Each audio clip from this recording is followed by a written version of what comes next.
بسم اللہ الرحمن الرحیم، السلام علیکم ورحمۃ اللہ۔ ایک اور پروگرام کے ساتھ آپ کے سامنے حاضر ہوا ہوں۔ علی محسن نقوی آپ کا ہوسٹ ہوں اور آپ تمام ناظرین کو خوش آمدید کہتے ہیں۔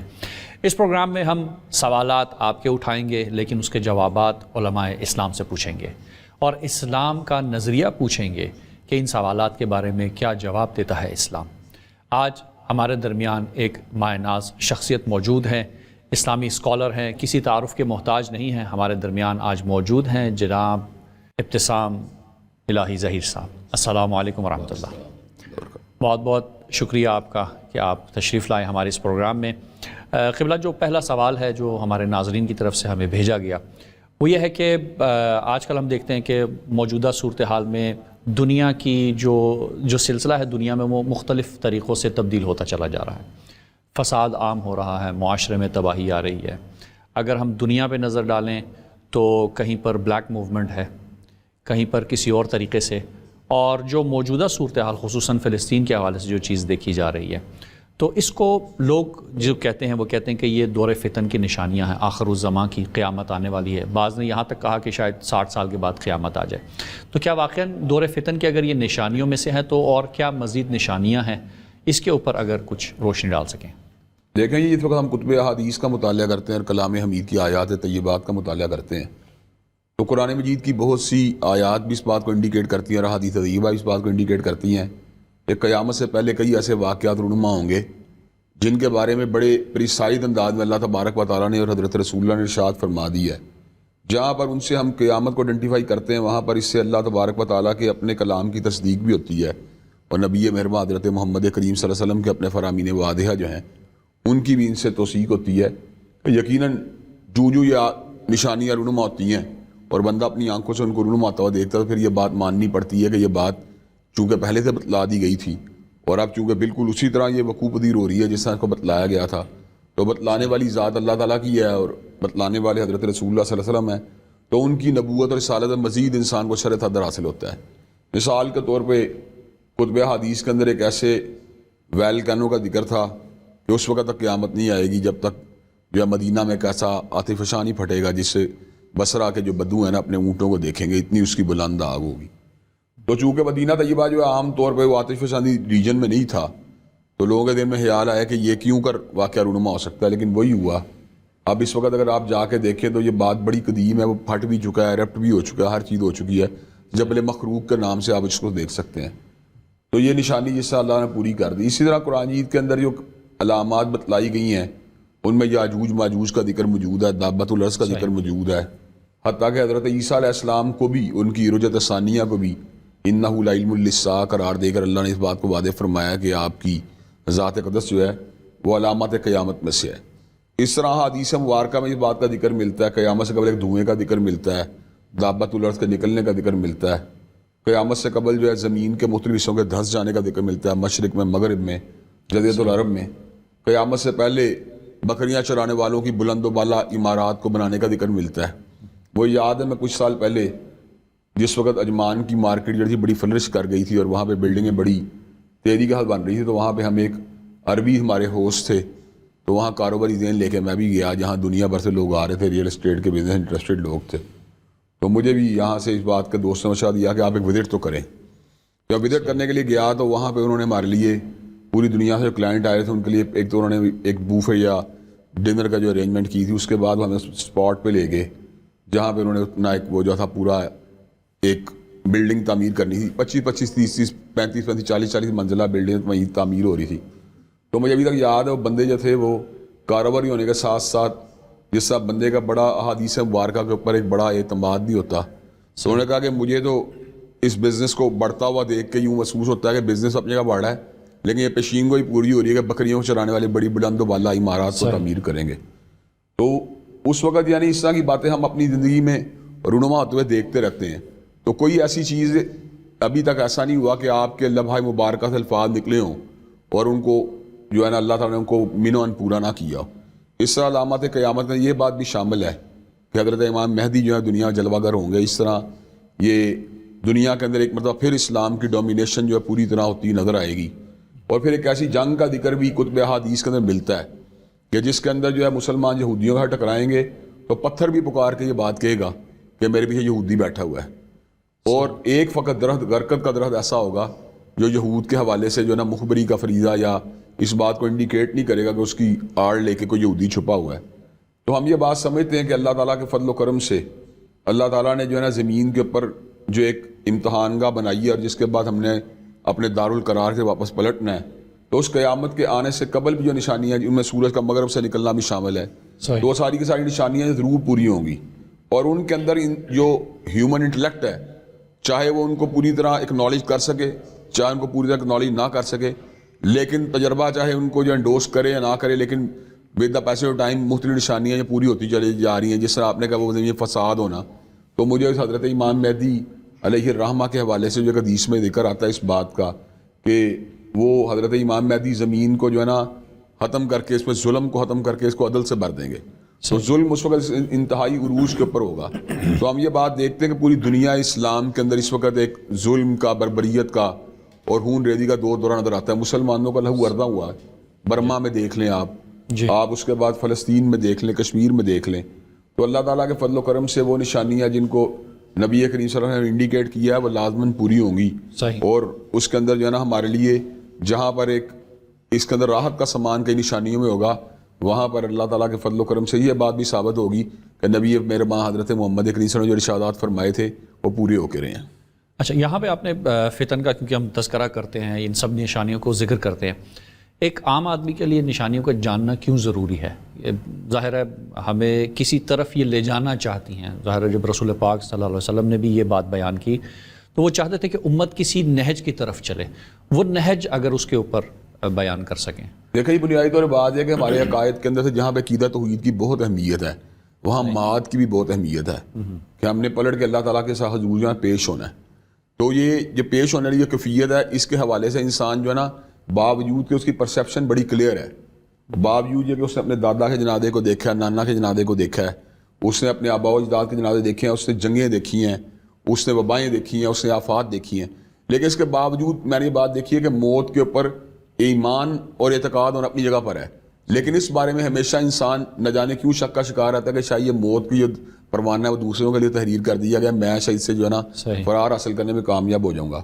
تو یہ قیامت کا جو ایک اجتماعی ایک منظر جو بتلایا گیا، جس میں ایسی باتیں بتلائی گئی، ایک آگ جو امن سے جو لوگوں کو میدان محشر دھکیلے گی، تو میں سمجھتا ہوں کہ اس کے اندر نا ایک اکاؤنٹیبلٹی کی طرف انسانوں کو دھکیلا گیا ہے، جہاں پہ انسان کو اللہ وحدہ لا شریک لہ کے وجود باری تعالیٰ کا احساس جو اس کے اندر سیلف اکاؤنٹیبلٹی کا ایک ایلیمنٹ پیدا کرتا ہے، وہاں پر میدان محشر کا اور قیامت کا تصور جو ہے نا وہ بھی اس کے سامنے ایک باقاعدہ طور پہ اس کی کیفیت کو پیدا کرتا ہے، اکاؤنٹیبلٹی کی کیفیت کو۔ یہی وجہ ہے کہ قرآن مجید کی وہ صورت مبارکہ جس کو ہم ہر نماز میں تلاوت کرتے ہیں، سورہ فاتحہ، اس کے اندر بھی الفاظ موجود ہیں مالک یوم الدین، کہ اللہ تعالیٰ مالک ہے یوم جزا کا۔ تو یوم جزا اور ہمارا جو ہے نا بار بار ہمارا شعور کو پلٹایا جاتا ہے، قیامت کا جو تصور ہے یا آخرت کا تصور ہے، یہ قرآن مجید اور احادیث طیبہ کے مضامین کے اندر اس کی بڑی خصوصی اہمیت ہے۔ خاص طور پہ جب آپ ان آیات مبارکہ پہ غور کرتے ہیں جن کا تعلق ان صورتوں کے ساتھ جو مکہ مکرمہ کے اندر نازل ہوئی ہیں، تو جہاں پر وہ اپنی فصاحت و بلاغت کے شاہکار کی حیثیت رکھتی ہیں، وہاں پر انہیں بہت سی صورتوں کا موضوع جو ہے نا وہ قیامت کی ساتیں بھی ہیں۔ اس کی وجہ یہ ہے کہ عرب جو تھے وہ اس حد تک اپنی دنیا داری کے معاملات میں غافل ہو چکے تھے، اس حد تک بد اعتقادی کا شکار ہو چکے تھے کہ ان کا یہ ذہن تھا کہ یہ دنیا ہی ہے ہماری سب کچھ، ہم نے یہاں سے گزر کے کہاں جانا ہے۔ تو ان کو اس بات کا احساس دلایا گیا نہیں ایسی بات نہیں ہے۔ کبھی سورہ واقعہ میں اذا وقعت الواقعہ کہہ کے، کبھی سورہ الحاقہ میں الحاقۃ ما الحاقہ کہہ کے، کبھی سورہ غاشیہ میں الحاقہ کا حدیث الغاشیہ کہہ کے، کبھی سورہ زلزال میں اذا زلزلت الارض زلزالہا کہہ کے، کبھی سورہ القاریہ ما القاریۃ ما القاریہ وما ادراک ما القاریہ کہہ کے۔ یہ تمام کی تمام باتیں وہ ہیں جن کے اندر انسانوں کو در حقیقت جھنجھوڑا گیا ہے اور ان کی تصورات کو اس طرح ٹلٹ کیا گیا ہے کہ اس بات کو مت بھولو کہ ایک وہ دن آنے والا ہے جہاں پہ تم اپنے چھوٹے بڑے جتنے بھی تمہارے افکار ہیں، جتنے بھی تمہارے نظریات ہیں، احساسات ہیں، اعمال ہیں، افکار ہیں، ان کے حالت میں اکاؤنٹیبل ہونا ہوگا۔ اور پھر بڑی صراحت کر دی گئی، فَأَمَّا مَنْ ثَقُلَتْ مَوَازِينُهُ فَهُوَ فِي عِيشَةٍ رَاضِيَةٍ وَأَمَّا مَنْ خَفَّتْ مَوَازِينُهُ فَأُمُّهُ هَاوِيَةٌ، کہ بنیادی طور پر اس کا دایاں پلڑا بھاری ہو گیا، اس کے لیے تو ہمیشہ کی زندگانی ہے، راحت والی زندگانی ہے، جس کا بایاں پلڑا بھاری ہو گیا اس کے لیے تباہی تباہی ہے۔ صحیح۔ اچھا، ظاہر ہے یہ جو نشانیاں بتائی گئی ہیں اس لیے کہ انسان کو جھنجھوڑا جائے، ہر لمحے میں ایک واقعہ پیش آتا ہے تاکہ یہ اپنے آپ میں آ جائے، اس اصل دین کی طرف پلٹ جائے۔ اچھا، ہمارے ہاں کیونکہ ابھی آپ کہیں کہ ایام ایسے چل رہے ہیں کہ الیکشن کی باتیں بھی ہوتی ہیں، پالیٹکس کی بھی باتیں ہوتی ہیں، لیکن ہمارے ہاں جب کوئی پیلٹ پہ جاتا ہے ووٹ ڈالنے، یہ نہیں دیکھتا کہ اس حاکم کی یا اس شخص جس کو انتخاب کر رہا ہے اس کی کیا خصوصیات۔ اسلام اس حوالے سے کیا بتاتا ہے؟ کیونکہ ظاہر ہے جب ہم امام مہدی کی بھی بات کرتے ہیں اور عدل و انصاف کی حکومت کی بات کرتے ہیں، کوئی ذمہ داری ہماری ہے، کچھ تیاری ہمیں رکھنی چاہیے، تو وہ تیاری کس طرح سے ہونی چاہیے؟ اور دوسرا یہ کہ وہ جو حاکم جسے ہمیں انتخاب کرنا ہے اس کی کیا کوئی نشانیاں ہیں، اس میں کوئی معیار دین بتاتا ہے ہمیں کہ اس معیار پہ وہ ہو؟ دیکھیں اس بات میں یہ دیکھا ہے کہ دین نے تو اس بارے میں جتنی صراحت اور وضاحت کی ہے شاید ہی کسی اور ڈاکومنٹ میں اتنی صراحت وضاحت ملتی ہو۔ پہلی تو بات یہ بعض ایسے مسلمہ اصولوں کو پہلے مقرر کر دیا گیا جن میں تفریق دو شخصیات کرنے کی انسان میں صلاحیت کو جو ہے نا اس کو جو ہے نا انووک کیا گیا، جس طرح اللہ نے کہا حل یستوی الذین یعلمون والذین لا یعلمون۔ یہ ایک ایسی بات ہے کہ بہت ہی اہمیت کی عمل ہے جس کا زندگی کے تمام شعبوں کے اندر جو ہے نا اس کا اطلاق ہو سکتا ہے کہ جو ہے جاننے والے اور انجان برابر نہیں ہو سکتے۔ اس کا مطلب ہے کم از کم جو آپ کو لیڈ کرنے والا بندہ اس کے اندر جاننے کی صلاحیت عام لوگوں کے مقابلے میں آپ کے مقابلے زیادہ ہونی چاہیے۔ اب ایسا تو نہیں ہونا چاہیے کہ آپ کا شعور کا لیول یا آپ کے علم کا لیول یا آپ کی آبزرویشن کا لیول یا آپ کے ایکسپیریمنٹیشن کا لیول جو ہے اس کے مقابلے آپ کے قائد کا لیول بہت کمزور ہو، تو آپ بتائیں وہ پھر وہ آپ کا گائیڈ کس طرح کرے گا؟ یہی وجہ ہے جس وقت حضرت طالوت کی اپائنٹمنٹ کا ذکر آیا ہے اور بنی اسرائیل کے لوگوں نے حضرت شمائیل علیہ السلام کو آ کے یہ بات کہی ہے کہ ہمیں ایک بادشاہ کی ضرورت ہے، تو اس موقع کے بعد حضرت شمائیل نے یہ بات کہی ہے کہ ان اللہ قد بعث لکم طالوت ملکا، کہ اللہ نے ہمارے طالوت کو بادشاہ کی طرف منتخب کیا ہے۔ تو وہ یہ جواب میں بات کہنے لگے انا یکون لہ الملک علینا ونحن احق بالملک منہ ولم یؤت سعۃ من المال، کہ وہ ہمارا بادشاہ کیوں کر ہوگا، اس کے بعد مال ہی موجود نہیں ہے۔ ان کا دین تھا شاید ریسورسز کی ساری گیم ہے۔ تو اس موقع حضرت شمائیل نے ان کی جو کنفیوژن تھی یا ان کا جو دن میں بھام تھا اس کو دور کیا اور فرمایا ان اللہ اصطفاہ علیکم وزادہ بسطۃ فی العلم والجسم، کہ اللہ نے اس کو چن لیا ہے۔ پہلی بات تو یہ جسے اللہ چن لے تو اس کو تو آپ ڈینائی کر نہیں سکتے۔ پھر اس کو الیبوریٹ بھی کر دیا کہ اس میں دو صلاحیتیں ایسی ہیں جو تم سے زیادہ ہیں، وہ صاحب علم بھی ہے، صاحب طاقت بھی ہے۔ تو اس میں کیسے کرائیٹیریا کیسا بنا دیا گیا جس کرائیٹیریا پہ اگر غور کیا جائے تو چیزیں کو یہاں خود بہت ایڈجسٹ ہو جاتی ہیں۔ ایک بندہ جس کے اندر جو ہے نا علمی صلاحیت، اس کا مطلب ہے اس کے اندر ججمنٹ کی صلاحیت بڑھ جائے گی۔ علم کے ذریعے اصل میں تو ہم اشیاء کو جج کرتے ہیں، یعنی ان کی حقیقت کو پہچانتے ہیں کہ وہ اشیاء کے اندر جو ہے کیا ہے۔ مثال دیں جوہر شناسی ہے، جو اس جوہری کے بعد جب علم ہوتا ہے اس چیز کا کہ کون سا جوہر جو ہے نا اس کی کیا کمیت یا کیا کیفیت ہوگی تو سچا ہوگا اور کیا ہوگا تو وہ کھوٹا ہوگا، تو جس کے اندر صلاحیت موجود ہوگی وہی چیز کو جج کر سکے گا۔ تو اس طرح اقوام کے اندر جس میں تنازعات ہوتے ہیں، کنفلکٹس ہوتے ہیں یا جس طرح کے مسائل اوپر نیچے ہوتے ہیں، تو اس کو جج کرنے کے لیے کرائیٹیریا ہوتا ہے تو علم ہوتا ہے۔ تو انہوں نے کہا ان کا اس کا علم ہے، اور دوسری بات ہے پھر کئی مرتبہ ایسا ہوتا ہے کہ بندہ کا صاحب علم تو ہوتا ہے لیکن قوت نافذہ سے محروم ہوتا ہے، کہ وہ یہ ہوتا ہے وہ جانتا تو ہے لیکن اس کی جاننے کی صرف سجیشن تک ہوتی ہے یا ایڈوائس تک ہوتی ہے۔ لیکن کئی لوگ ایسے ہوتے ہیں کہ جس وقت ان کے اندر وہ چیز پیدا ہو جاتی ہے، وہ چیز کو جو شعوری سطح کے اوپر اس کو گریسپ کر لیتے ہیں، تو پھر اس کو جو ہے امپلیمنٹ کرنے کی بھی ان میں طاقت موجود ہوتی ہے۔ یہ وہ لوگ ہوتے ہیں جو پہلے اولین تو اپنی فیملیز اور پھر اس کے بعد ٹرائبس کے جو ہے نا لیڈر کے طور پر سامنے آتے ہیں، اور پھر جو ٹرائبس ملتے ملاتے ہیں جو ہے نا جو شہروں کی شکل یا کمیونٹیز کی شکل اختیار کرتے ہیں، تو پھر وہ وقت بھی آتا ہے یہ لوگ امتوں کو لیڈ کرنے کی پوزیشن میں آتے ہیں۔ تو حضرت شمائل نے یہی بات کہی تھی ان اللہ اصطفاہ علیکم وزادہ بسطۃ فی العلم والجسم، کہ اللہ نے ان کو علم بھی دیا ہے اور طاقت بھی دی ہے، جسم بھی دیا ہے۔ تو اس کا مطلب یہ ہے کہ ان کا اللہ نے جو ہے نا ایک تھنکنگ، ریزننگ اور دلی صلاحیتیں بھی دی ہیں، اور ساتھ ساتھ اللہ تعالیٰ نے ان کے اندر اعصاب کی قوت بھی دی ہے، ڈیسیژن میکنگ کی صلاحیت بھی دی ہے، اور وہ صحیح طرح صلاحیتیں لے سکتے ہیں۔ تو یہ ایک پہلا کرائیٹیریا تو یہ ہے۔ پھر اس کے بعد میں دیکھا قرآن جیت کے اندر اس بارے میں مزید بہت سارے کرائیٹیریا ملتے ہیں، جن میں سے ایک بڑا خوبصورت کرائیٹیریا وہ ہے کہ جس وقت سیدنا یوسف علیہ السلام کو بادشاہ مصر نے بلایا ہے تو انہوں نے کہا میں تمہیں اپنے لیے خاص کرنے لگا ہوں، تو سیدنا یوسف علیہ السلام اس موقع پہ یہ بات کہی تھی اگر آپ نے مجھے خاص کرنا ہے پھر مجھے وزارت خزانہ دیجیے۔ سو وزارت خزانہ کہتے ہیں، انہوں نے الفاظ بولے انی حفیظ علیم اجلنی علی خزائن الارض انی حفیظ علیم، کہ میرے اندر یہاں دو چیزیں موجود ہیں کہ میں حفاظت بھی کروں گا، جانتا بھی ان چیزوں کو مینیج کیسے کرنا ہے۔ تو اس کا مطلب یہ ہے کہ دیکھیں دونوں چیزیں ہونی چاہیے، ایک تو یہ بات کا پتا ہو کہ آپ نے اپنے اکنامک معاملہ کو مینیج کیسے کرنا ہے، اور دوسری بات ہے اس مینجمنٹ کے بعد میں کرپشن نہ ہو بلکہ آپ اس کو جو ہے نا محفوظ رکھنا بھی جانتے ہو۔ تو سیدنا یوسف علیہ السلام نے پھر یہ کام کیا، انہوں نے اس کی یعنی کہ محافظت بھی کی اور اس کو بھی ڈیولپ بھی کیا، اور پوری دنیا میں کہا سالی نے جب اس کو لپیٹ میں لے لیا تو جو انکاؤنٹر کرنے کے لیے آپ نے اسٹریٹجی ڈیولپ کی اس کے نتیجے میں نہ صرف یہ کہ مصر کے لوگوں نے اس کو کوپ کیا بلکہ پوری دنیا کے لوگوں کی آپ نے نا اسسٹنس میں بھی اپنا کردار ادا کیا۔ پھر اللہ تعالیٰ نے قرآن حضرت ذوالقرنین کی بادشاہت کا بھی ذکر کیا ہے۔ حضرت ذوالقرنین کے سفروں میں سے ایک سفر ہے وہ اس بستی کی طرح جہاں یاجوج اور ماجوج جو تھے وہ فتنے کو پھیلا رہے تھے. تو حضرت ذوالقرنین نے اس موقع کے پر کیا کیا, انہوں نے ان لوگوں سے یہ بات کی کہ تم صرف جو ہے نا ایک ریسورسز کی معاونت کی ضرورت نہیں, بلکہ اپنی فزیکلی انوالومنٹ کے ساتھ نا میری اس میں ہیلپ کرو تو میں اس معاملے کو جو حل کر دوں گا. ان کا یہ تھا شاید ذوالقرنین دنیاوی عام بادشاہوں کی طرح ہے کہ شاید ہم سے جو ہے نا کوئی ہرائی لینا چاہتے ہیں یا چندہ وصول کرنا چاہتے ہیں یا مال ہمارا کوئی نعوذ باللہ جو ان کے بارے میں ان کی نظر ہے. تو حضرت ذوالقرنین نے اس بات کو وعدے کر دیا ایسی بات نہیں ہے, مجھے اللہ نے بہت کچھ دیا ہوا ہے. تو اس موقع نے تدبیر سوچی کس انداز کے اندر کہ انہوں نے لوہے کی چادریں لے کے ان کے درمیان جو ان کی جو ہے نا ورٹیکل ان کو پلیس کیا, فاصلے تھے, اور ان کے درمیان جو پھر گیپس تھے ان کو فل کرنے کے لیے آپ نے کس طرح جو سیسا پہ لا کے ان کا جو ہے نا کو فل کر کے ایک ایسی تدبیر اختیار کی جس کے نتیجے کے اندر نا فتنہ اور فساد کا جو کلا کما آ گیا. تو اس کا مطلب یہ ہے کہ اس کے اندر جو ہے نا ایسی اسٹڈیز بھی ڈیولپ کرنے کی صلاحیت ہونی چاہیے جس سے زمین کا پھر فساد کے کلے کمے کے اندر آسانی ہو, اور اس کے اندر ضروری بات نہیں کہ آپ فسادیوں کے ساتھ ٹکرائیں, بلکہ فسادیوں کو وائڈ کرنے کے لیے ان کو کسی کا مخصور کر دینا بھی کئی مرتبہ کافی ہوتا ہے. تو یہ وہ چیزیں ہم دیکھتے ہیں. پھر ایک اور بات جو بڑی ہی دلچسپ ہے وہ یہ ہے کہ سیدنا داؤد علیہ السلام کو اللہ تعالیٰ نے علم کی بڑی نعمت سے نوازا تھا, اور میں کئی مرتبہ بڑا حیران ہوتا ہوں کہ اللہ نے حضرت داؤد اور سلیمان دونوں باپ بیٹوں کو مثالی حکومت دی, لیکن اس مثالی حکومت کو دینے کے ساتھ اللہ تعالیٰ جو ہے نا ان کی الگ سے صفت علم کا ذکر ضرور فرماتے ہیں. وَلَقَدْ آتَيْنَا دَاوُودَ وَسُلَيْمَانَ عِلْمًا, کہ ہم نے داؤد اور سلیمان کو علم عطا کیا, اور دونوں نے کہا الحمدللہ الذی فضلنا علی کثیر من عبادہ المؤمنین, کہ اللہ کا لاکھ لاکھ شکر ہے کہ اللہ تعالیٰ نے ہمیں اپنے مومن بندوں کو فوقیت عطا کی ہے. حالانکہ فوقیت تو حکومت کی بھی تھی, لیکن انہوں نے جس نعمت باری تعالیٰ کا بہت ہی صمیم قلب سے شکریہ ادا کیا وہ اس نعمت علم تھی. تو میں یہ بات سمجھتا ہوں اس میں اللہ تعالیٰ نے پھر ان کو یہ بات بھی فرمائی کہ میں نے داؤد کی حکومت مضبوط کیا اور ان کو حکمت دی اور ان کو فیصلہ کن بات کرنے کی صلاحیت بھی دی.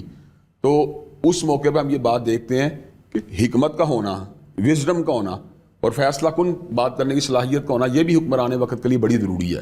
کئی لوگوں میں فہم و فراست کی بھی کمی ہوتی ہے, اور کئیوں فہم و فراست تو ہوتی ہے لیکن وہ اس کو جو ہے نا اس کو وہ آگے سم اپ نہیں کر سکتے ان چیزوں کو. تو یہ بھی حکومت کی بڑی ذمہ داری ہے حکمران کی کہ اس کے پاس ایسی صلاحیت ہونی چاہیے کہ وہ چیزوں کو سم اپ کرنا جانتا ہو اور چیزوں کو بریجب کرنا جانتا ہو.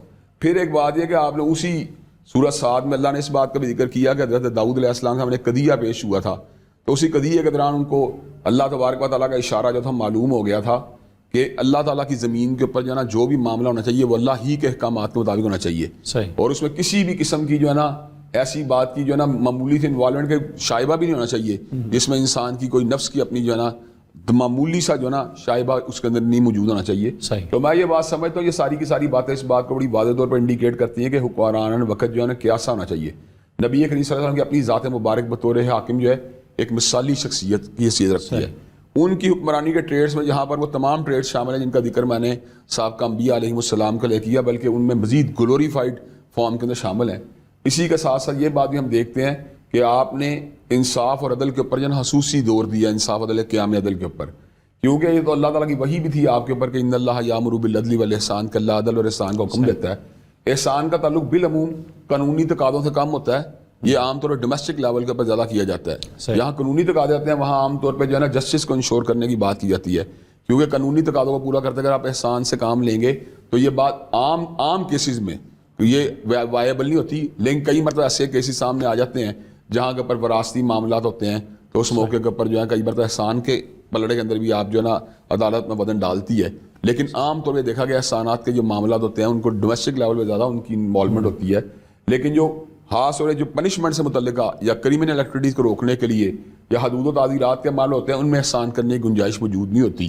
تو حضرت رسول اللہ صلی اللہ علیہ وسلم نے جو عدل کو انشور جس انداز سے کیا ہے وہ ایک پوری کائنات کی تاریخ میں جو ہے نا بڑی ایک یونیک آپ کی شخصیت اس والے سے ہمیں نظر آتی ہے کہ جس وقت بنو مخزوم کی عورت چوری کرتی ہے تو ابو ارشاد فرماتے ہیں لو ان فاطمہ بنت محمد سرقت لقطعت یدہا, کہ محمد علیہ السلام کا قلب اطہر, خدیجہ کا لخت جگر, علی کا نور نظر اور حسن و حسین کی مادر محترم بھی چوری کریں تو میں ان کے بھی ہاتھ کاٹ ڈالوں گا.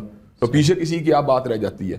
تو ہم یہ بات سمجھتے ہیں کہ آپ نے مثالی حکومت کی اور پھر اس مثالی حکومت کو لیٹر آن ہمارے خلفائے راشدین نے بھی امپلیمنٹ کر کے دکھلا دیا, سیدنا صدیق سے لے کر سیدنا فاروق, سیدنا ذوالنورین, سیدنا علی المرتضیٰ نے. تو یہ وہ چیزیں ہیں جو ہمارے لیے ہمارے حکمرانوں کے لیے نہ صرف یہ تھیوریٹیکل معیار ہیں بلکہ ایک باقاعدہ پریکٹیکل ایگزامپلز بھی موجود ہیں. یہ الگ بات یہ ہے کہ ہم نے سیاست کو جو ہے نا اپنی خواہشات کے ساتھ یا اپنے لڑائی جھگڑوں کے ساتھ یا اپنے دھڑے بندیوں کے ساتھ جوڑ لیا ہوا ہے, اور بڑے مقاصد کے لیے سیاست کو ہم عام طور پر اہمیت دیتے. ہم اس امیدوار کو ووٹ ڈالنا چاہتے ہیں جس نے میرا پرچہ کروا دیا، چاہے وہ پرچہ جھوٹا تھا سچا تھا. ہم اس امیدوار کو ووٹ ڈالنا چاہتے ہیں جو میرے بیٹے کی جناب نوکری لگوانے میں جس نے کردار ادا کر دیا تھا. ہم اس امیدوار کو ووٹ ڈالنا چاہتے ہیں جو جس نے چچا کے جنازے میں پہنچ گیا تھا. ہم اس امیدوار کو ووٹ کاسٹ کرنا چاہتے ہیں جس نے جناب والا جو تھا میری بیٹی کی شادی کو سلامی دے دی تھی. تو کہنے کا مقصد ہماری یہ دیکھیں یہ بڑی ٹریویل قسم کی ہماری یہ اپروچ ہے. اگر ہماری اپروچ میں وہ وسعت موجود ہو، وہ افاقیت موجود ہو جو اسلام کو مطلوب ہے، ہم اس کو حاکم بنانا چاہیں جو فلسطین کے کاز سے سنسیئر ہے، ہم اس کو حاکم اس امیدوار کو ووٹ کرنا چاہیں جو ڈاکٹر عافیہ کے کیس کو اٹھانے کے لیے تیار ہے. ہم اس امیدوار کو ووٹ کرنا چاہیں جو وہاں پہ جناب ثبوت ڈاکہ سے افیکٹڈ جو وہاں بنگال کے اندر ہمارے مسلمان رہنما ہیں ان کے حق میں آواز اٹھا سکتا ہو. یہ کوئی کنسرن نہیں. ہمارا کنسرن یہ ہے یار وہ اس نے میری گلی پکی کرائی تھی کہ نہیں کرائی تھی یار. تو یہ ہماری سیاست کا اس وقت حال ہوا ہے. بہت شکریہ. ایک چھوٹے سے بریک کے بعد دوبارہ ملتے ہیں. Welcome back. آپ ہمارے ساتھ تھے اور ہم علماء سے سوال پوچھ رہے تھے. دور فتن کی بات چلی اور ظاہر دور فتن میں مختلف صورتحال نشانیاں بیان کی گئیں اور بات یہاں تک آئی کہ امام مہدی اور حضرت عیسیٰ تشریف لائیں گے.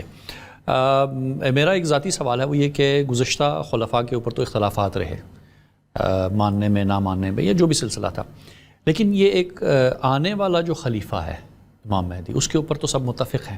تو کیا وقت نہیں آ گیا مسلم امہ کے اوپر کہ اس دور فتن میں اور آخرت کی جو نشانیاں دیکھتے ہوئے اس ایک خلیفہ کے نام پہ سب اکٹھا ہو جائیں اور وہ جو نشانیاں آپ نے بیان کی ایک حاکم کی یا اسلامی مملکت کو ایک امت کو آگے بڑھانے کی، کیونکہ بیسیکلی بات تو امت کی ہو رہی ہے. ہم ملت ابراہیمی ہیں اور امت محمدی ہیں، تو اس امت کو آگے چلانے کے لیے کیا اب وقت وحدت اور اتفاق نہیں ہے؟ کیونکہ جو چیز ہم ابھی دیکھ رہے ہیں، مثلاً ابھی جب ہم دیکھتے ہیں کہ اسرائیل جو ہے وہ فلسطینیوں کے اوپر ظلم و بربریت کرتا ہے، یہ کشمیر میں جو قتل عام ہوتا ہے وہاں پہ یہ نہیں دیکھا جاتا کہ کس فرقے کا ہے، دیکھا جاتا ہے مسلمان ہے یا نہیں. تو کیا اس کا وقت ابھی نہیں آیا؟ میں یہ بات سمجھتا ہوں کہ حضرت امام مہدی کی جو کا ذکر ہے یا سیدنا عیسیٰ علیہ السلام کا ذکر ہے وہ علامات قیامت میں سے اللہ تعالیٰ ان کو غلبہ دینا ہی دینا ہے. صحیح. وہ کسی کے ماننے پہ موقوف نہیں ہے. وہ جسے کہتے ہیں وَإِن مِّنْ أَهْلِ الْكِتَابِ إِلَّا لَيُؤْمِنَنَّ بِهِ قَبْلَ مَوْتِهِ وَيَوْمَ الْقِيَامَةِ يَكُونُ عَلَيْهِمْ شَهِيدًا. حضرت عیسیٰ علیہ السلام پہ کنسنسس ہو کے ہی رہنا ہے. حضرت امام مہدی کی آج جو ہے نا ایسی نہیں ہے کہ وہ کسی کے تسلیم نہ کرنے سے جو ہے نا رک جائے، وہ تسلیم ہر صورت کی جانی ہے. اصل بات یہ ہے کہ ان کی آمد سے قبل کیا فقط ہم ان کے انتظار میں وقت گزاریں یا کوئی ایسی تدابیر اختیار کریں جن کو کتاب و سنت کے اندر جو ہے نا ہمارے لیے ایک مشعل راہ بنایا گیا ہے. تو کتاب و سنت میں ہمارے لیے یہ بات بتلا دی گئی کہ ہمیں اعتصام بالکتاب و سنت کا راستہ اختیار کر لینا چاہیے. اللہ تعالیٰ کی کتاب کو اور نبی صلی اللہ علیہ وسلم کی سنت کو مضبوطی کا تھام لینا چاہیے. اگر ہم یہ کام کرتے ہیں اور مسلمانوں کے مجموعی جتنے مسائل ہیں ان کے اوپر اپنا کردار جو ہم ادا کر سکتے ہیں اس کو ادا کرنے کی پوزیشن کے اندر جو ہم سے ہوتا ہے اگر ہم وہ ادا کرتے ہیں تو انشاءاللہ ہماری کنٹریبیوشن ہو جائے گی. حضرت امام مہدی کے بعد تو میری حیثیت کارکن کی ہے. میں سوال ان سے پہلے کا میں کہہ رہا ہوں ان کی گراؤنڈز ہمیں بنانے ہیں. کچھ ہوگا اگر وہ تشریف آتے ہیں تو ہم کارکن ہیں ان کے. بالکل صحیح. جاؤ ہمیں حکم کریں گے ہم وہ کام کر لیں گے. ان کی آمد سے پہلے ہمیں کیا کرنا چاہیے؟ ان کی آمد سے پہلے جو ہم خیر کا کام کر سکتے ہیں ہمیں کرنا چاہیے. صحیح. اس کے بعد جو بھی ہمارے پاس اللہ تعالیٰ نے ہمیں صلاحیتیں دی ہیں ہمیں ان صلاحیتوں کو اپنے بروئے کار لاتے اپنے مسلمان بھائیوں کے لیے آواز کو اٹھانا چاہیے. اس لیے کہ کائنات کا حاکم اعلیٰ موجود ہے نا. بالکل. اللہ وحدہ لا شریک تو موجود ہے. اللہ وحدہ لا شریک ہے پوری کائنات کو چلانے والا بہت مسلمانوں کے تمام احوال اور تمام معاملات کے اوپر گہری نظر رکھے ہوئے ہیں. اور وہ میں سمجھتا ہوں کہ ایک ذرے چپے پہ اس کی نظر اس وقت بھی موجود ہے. اور میں سمجھتا ہوں اس کے اندر جو ہم کچھ ہماری آزمائش بھی ہے کچھ ہماری اپنی ناقبت اندیشیاں بھی ہیں. یہ بات نہیں کہ یہ معاملات جو ہیں جو اگر آج جس ہم دور فتن سے گزر رہے ہیں یا دور پورا شوب سے گزر رہے ہیں یہ کوئی ہنگامے یا کسی حادثے کا نتیجہ نہیں ہے بلکہ بالکل واضح ہے. میں اگر سوختہ سامہ ہوں تو یہ رود تھیا خود دکھایا ہے میرے گھر کے چراغاں نے مجھے. یہ کوئی اچانک یہ باتیں رونما نہیں ہوئی بلکہ بتدریج جو ہے نا ہم اس سارے کے سارے جو ہیں معاملات تک جو ہے نا خود پہنچے ہیں کہ جو نہ تھا خوب بتدریج وہی خوب ہوا اور غلامی میں بدل جاتا ہے قوموں کا ضمیر. کہ جو ساری کی ساری جو ہماری اپنی ڈاؤن فال کی وجوہات تو ہمارے یہاں پہ موجود ہیں. اللہ نے یہود کا ذکر کیا کہ یہود پہ ڈاؤن فال کیوں آیا تھا. ڈاؤن فال سے نکلنے کے بارے میں ہم ذکر کر رہے ہیں لیکن آیا کیوں تھا. تو اللہ تعالیٰ نے قرآن میں اس بات کا ذکر کیا ہے کہ یہود کے اوپر جو ذلت اور مسکنت کی وجہ یہ بنی تھی ضربت علیہم الذلۃ والمسکنہ وباؤوا بغضب من اللہ ذالک بانہم کانوا یکفرون بآیات اللہ کہ وہ اللہ تبارک و تعالیٰ کی آیات کو جھٹلایا کرتے تھے. وَيَقْتُلُونَ النَّبِيِّينَ بِغَيْرِ الْحَقِّ وَيَقْتُلُونَ الَّذِينَ يَأْمُرُونَ بِالْقِسْطِ مِنَ النَّاسِ کہ اللہ کے انبیاء کو بھی شہید کرتے تھے اور علماء حق کو بھی شہید کرتے تھے.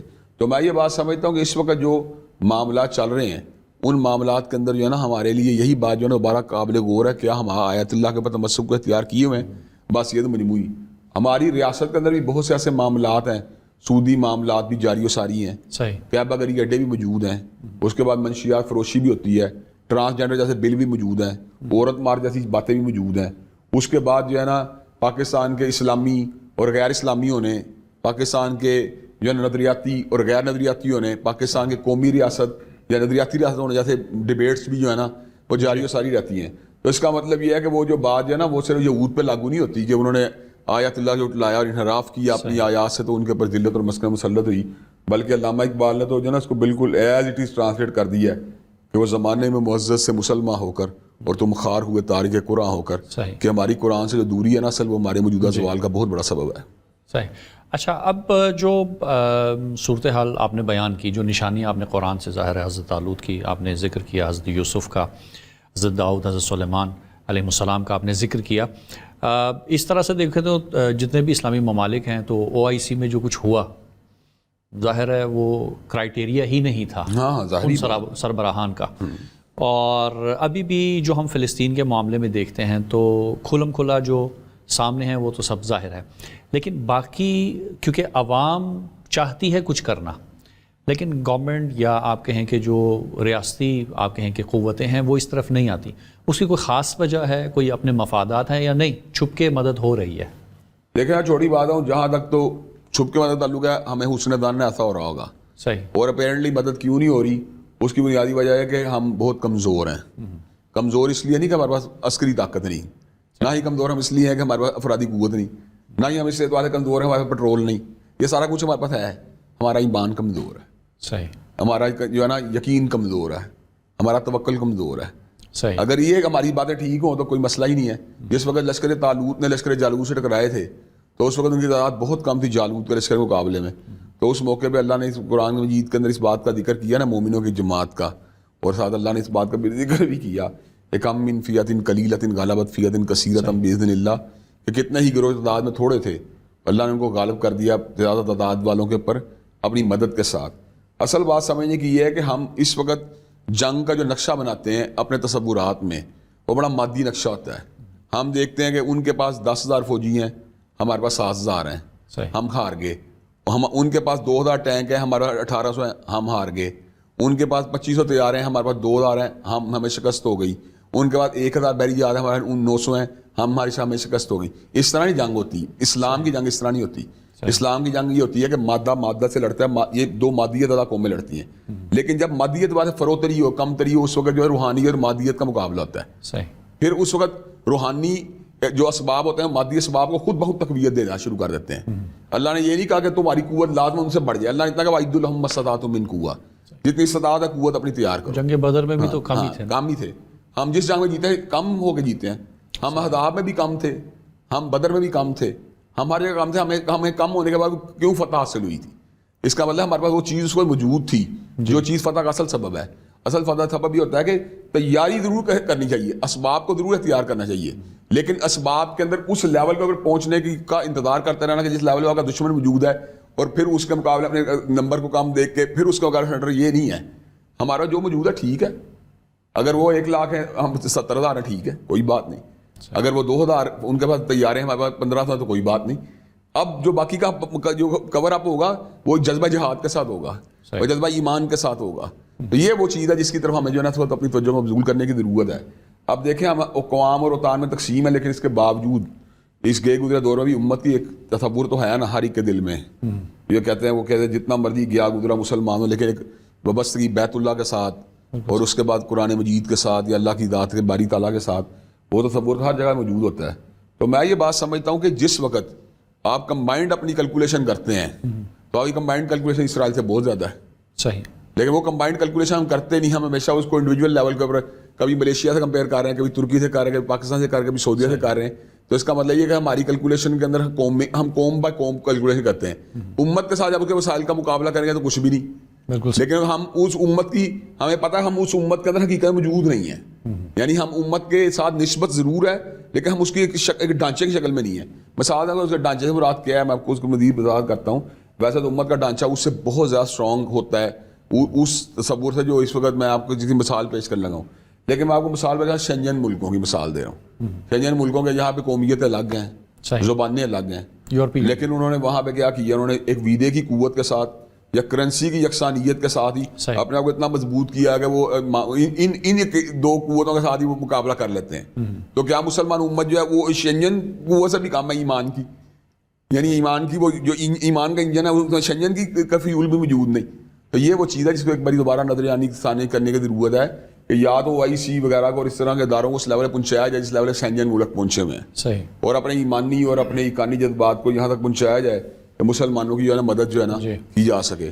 اچھا, اس دور فتن میں جو سلسلہ بھی چل رہا ہے جس طرح آپ بیان کر رہے ہیں کہ ایک امت بننے کی ضرورت ہے, اب موجودہ جو پولیٹیکل سینیریو چل رہا ہے پاکستان میں بالخصوص, کیونکہ ہم اگر بات کریں اس کو ہم کیسے آگے بڑھا سکتے ہیں, بہتری کی طرف لا سکتے ہیں؟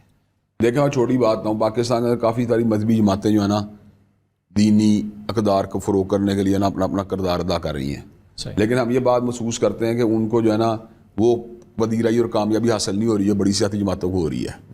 تو میں یہ بات سمجھتا ہوں بنیادی طور کے اوپر اس کے کچھ وجوہات ہیں. اس کی بنیادی وجوہات یہ ہیں کہ ایک تو لوگوں کے اس تصور کو ظاہر کرنے کی ضرورت لوگوں کے ذہنوں سے کہ مذہب اور سیاست کا لنک کوئی نہیں. جب تک ہم ذہن سازی لوگوں کی نہیں کریں گے, ان کو ایجوکیٹ نہیں کریں گے کہ مذہب اور سیاست آپس میں ایک انٹیگریٹڈ چیزیں ہیں, اس وقت تک جو ہے نا کو ہر طرح کامیابی نہیں حاصل ہوگی. نمبر 2 بات ہے کہ لوگ جو ہے نا دینی جماعتوں کو جب ڈیوائڈ دیکھتے ہیں تو کہتے ہیں یار وہ جو ہے نا ان کی ڈویژن کی ایسے فرقہ وارانہ یا گروہی ڈویژنوں کی ایسے نا یہ لوگ ان کے مقابلے میں ووٹ بینک حاصل کرنے میں جو ہے نا کامیاب نہیں ہوں گے. یہ ایک ایسا نفسیاتی دھچکا ہوتا ہے جو جس وقت جو ہے نا ووٹر کے دماغ کو لگ جائے نا تو وہ اپنے پسندیدہ امیدوار کو ووٹ کاسٹ کرنے سے قاصر ہو جاتا ہے. وہ کہتا ہے یار میں اس کو ووٹ تو کاسٹ کر دوں گا لیکن یہ جیتے گا نہیں. یہ ایک اس کو سائیکولوجیکل جو ہے نا ایک بہت بڑا بیریئر اس کے راستے میں حائل ہونا شروع ہوتا ہے. اس کے ذہن سے یہ جو ہے نا خوف نکالنا ہے. اس کو یہ بات کہنی ہے یا تو ووٹ ڈال دو وہ ہارے جیتے تو یہ سے کوئی ٹینشن نہیں لینی چاہیے, تیرا جو ہے نا وہ کام مکمل ہو گیا ہے. تو یہ کچھ ایسے معاملات ہیں جن کے اندر جو ہے نا دینی جماعتوں کو غور و فکر کرنے کی ضرورت ہے, اور اگر ان باتوں کو وہ کور اپ کرنے میں کامیاب ہوتی ہیں تو اس کے بڑے پازیٹیو جو ہے نا رزلٹ سامنے آ سکتے ہیں. سوال پھر الکلام یہ جو الکلام قرآن کی جو آپ کہیں کہ معیارات آپ نے بیان کیے ہیں, اس معیارات پہ کیا واقعاً اترتے ہیں یا نہیں؟ وقت نہیں, ویسا چھوٹی بات ہوں, دینی جماعتوں کے اندر کے رہنما کی تعداد جو کہ ان معیارات کے قریب پر ہوں سیاسی جماعتوں میں بہت زیادہ ہے. یعنی سیاسی جماعتوں کے یہاں پر اخلاقی مورل اور یہ کرپشن کے, میں یہ نہیں کہتا وہ بھی سارے یعنی ان کو ایک ہی میں ڈسٹ بن میں پھینک دوں گا ساری غلط ہیں. ان میں سے اچھے معیار کے لوگوں کی تعداد دینی جماعتوں کے اچھے معیار کے لوگوں کے کام کے مقابلے کم ہیں. مثال دیں آپ چھان لیں دینی طبقات کا, میں نام لیے بغیر کہ دینی طبقات کے لوگوں کے آپ جو ہے نا ان کے رہنماؤں کی زندگی آپ مطالعہ کر لیں, ان کے اوپر بھی کئی لوگوں کا ریزرویشن ہوگی. لیکن اگر آپ العموم یا الاطلاق یا ایٹ ایوریج ان کو جا کے دیکھیں, ان کی معاشی معاملات کا جائزہ لے لیں, ان کے لوگوں کے ساتھ تعلقات کا جائزہ لے لیں, ان کے لوگوں کے کام آنے کے معاملہ کا جائزہ.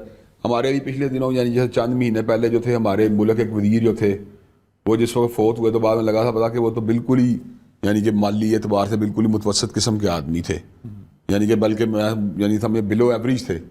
تو کہنے کا مقصد یہ ہے کہ وہ اپنے حلقے کے بندوں کے کام کرتے تھے, ان کے کام آتے تھے, ان کے کام آنے کی کوشش کرتے تھے, ان لوگوں کے یعنی کہ تک پہنچتے تھے. تو میں یہ بات سمجھتا ہوں. اچھا آپ کو پھر ایک اور بات بتاؤں, یہ جو دربان سسٹم ہے یا جو درمیان میں گارڈ سسٹم ہے یہ آپ کو وہاں زیادہ نظر آئے گا سیاسی جماعتوں کے اندر. یہ دینی بندہ جو ہے نا اس گارڈ کی جو ایک جو ہے نا شیلڈ کے اندر زیادہ رہ نہیں سکتا. اس کے اندر اسے نماز پڑھنی ہوتی ہے, اسے درس دینا ہوتا ہے, اسے جمعہ پڑھانا ہوتا ہے. تو مثال ایک بندے اگر اسے کام ہے تو اگر وہ گھر کے اندر گارڈ کھڑا کر لے گا سیاسی بندہ تو بندہ نہیں پہنچ سکتا اس تک. لیکن جو دینی بندہ جو مسجد جاتے پکڑا جائے گا, مسجد نماز پڑھنے کا بندہ اسے کہہ سکتا ہے یہ مولانا یہ میرا جو کام ہے اس کو ذرا آپ ایڈریس کر دیں. اگر کسی 10 جگہ درس دیتا ہوا جو ہے وہ اس کو آپ مل لیں گے, کسی جگہ نکاح پڑھاتے ہیں آپ اس کو مل لیں گے, کسی کا جنازہ پڑھاتے ہیں آپ اس کو مل لیں گے, کسی کا خطبہ دیتے ہوئے سب مل لیں گے. اس کا مطلب ہے کہ دینی جو بندہ ہوتا ہے وہ آپ کی زیادہ ایکسیس آپ کی زیادہ ریچ میں ہے. اگر آپ ان تمام کرائٹیریا میں نے بیان کیے قرآن جی کے معیارات کے مطابق, میں یہ نہیں کہتا وہ پورے معیار اتر رہے ہیں, لیکن وہ معیار قریب تر طبقات دینی طبقات میں زیادہ موجود ہیں. اب یہاں پہ ایک اور سوال ہے, کیونکہ دیکھیں بات آپ نے کی کہ پہلا جو قانون تھا وہ اصطفیٰ, چنا, خدا نے چنا. اب جب ہم پالیٹکس کی بات کرتے ہیں ایک مرتبہ انتخابی سیاست ہے, ایک مرتبہ انقلابی سیاست, اور ہم امت بننے کی کوشش کر رہے ہیں. پالیٹکس آپ کہیں کہ دینی جماعتیں بھی کافی ہو گئیں, لیکن اس امت تک پہنچنے کے لیے واقعاً کیا یہ کافی ہے کہ ہم کسی بھی دینی جماعت کو جو ہے وہ اوپر لے آئیں اور وہ ہمیں امت تک پہنچائے گی؟ اور یہ جو اختلافات ہیں، کیونکہ ظاہر اختلافات تو ہیں اور مشترکات کے اوپر بات نہیں ہوتی عموماً، ہمیشہ ہوتی ہے اٹھایا جو چیز جاتی ہے وہ اختلافات کی بات نہیں، تو لوگ اٹھاتے ہیں جنہوں نے کیونکہ ووٹ لینا ہوتا ہے نا، نہیں ووٹ لینے کے لیے ہمیشہ اختلافات کی بات کی، اس پارٹی میں یہ مسئلہ، اس پارٹی میں نہیں، میں کچھ اور بات کہنا چاہ رہا ہوں. میں یہ بات کہنا چاہ رہا ہوں کہ یہ لوگ جو سیاسی لوگ ہوتے ہیں وہ دینی جب طبقاتوں کے درمیان پائے جانے والے جو نظریاتی اختلافات کو زیادہ ہائی لائٹ کرتے ہیں. وگرنہ اگر آپ دینی جماعتوں کی اپنی کیفیت کی بات کریں تو انتخابات میں اس بات کو زیادہ پسند کریں کہ وہ مشترکات کو ہائی لائٹ کریں. انہیں کیا ضرورت ہے اس بات کی کہ ان کے درمیان جو پائے جانے والے کنفلکٹ کو ہائی لائٹ کریں؟ اس کا مطلب ہے ان کنفلکٹ کو ہائی لائٹ کریں گے پھر تو اپنا ووٹ جو ہے وہ اس کو ایڈریس ہی نہیں کرنا چاہتے. یہ تو مشترکات کی بات جو ہوتی ہے، ویسے تو اللہ کا شکر ہے کہ ہر سال میں، ہر وقت اور ہر مہینے میں کوئی نہ کوئی ایسے معاملہ جاری رہتے ہیں جن میں مشترکات کو تقویت ملتی ہے. لیکن انتخابی عمل کے درمیان بھی میں نے دیکھا مشترکات کی اہمیت بڑھ جاتی ہے، کم تو نہیں ہوتی اس سے. یعنی اس کے درمیان جو آپ کے جو درمیان میں جو تھوڑے، تو وہ جو ہم نے امت بننا ہے اس کا راستہ پھر کیا ہے؟ دیکھیں، امت بننے کا راستہ بنیادی طور پہ درس و تدریس ہے. سب سے پہلے تو کہ آپ ایک ایسے اچھے انسان تیار کریں اپنی جماعت کے اندر، اپنی جماعت میں اچھے انسان تیار کریں.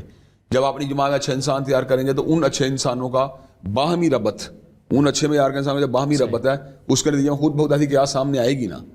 دیکھیں، میں چھوٹی بات کر رہا ہوں، اگر یہ اس بات کا، اگر میرا اس بات کا کنونس ہو گیا میں ایک مرتبہ کہ یار میں نے حتم نبوت کے لیے کام کرنے والے تمام گروہوں کا ساتھ دینا ہے، یا میں اس بات کا کنونس ہو گیا ہوں کہ میں نے حرمت رسول کے لیے کام کرنے والے ہر بندے کا ساتھ دینا ہے، یا میں اس بات کا کنونس ہو گیا ہوں کہ میں نے حضرات صحابہ کرام و اہل بیت کے لیے کام کرنے والے ہر بندے کا ساتھ دینا ہے، یا میں اس بات کا کنونس ہو گیا ہوں کہ میں نے فلسطین اور اس کے بعد جو ہے نا کشمیر کے لیے کام کرنے والے ہر بندے کا ساتھ دینا ہے، تو الٹیمیٹلی میں پھر ان کا ساتھ دوں گا.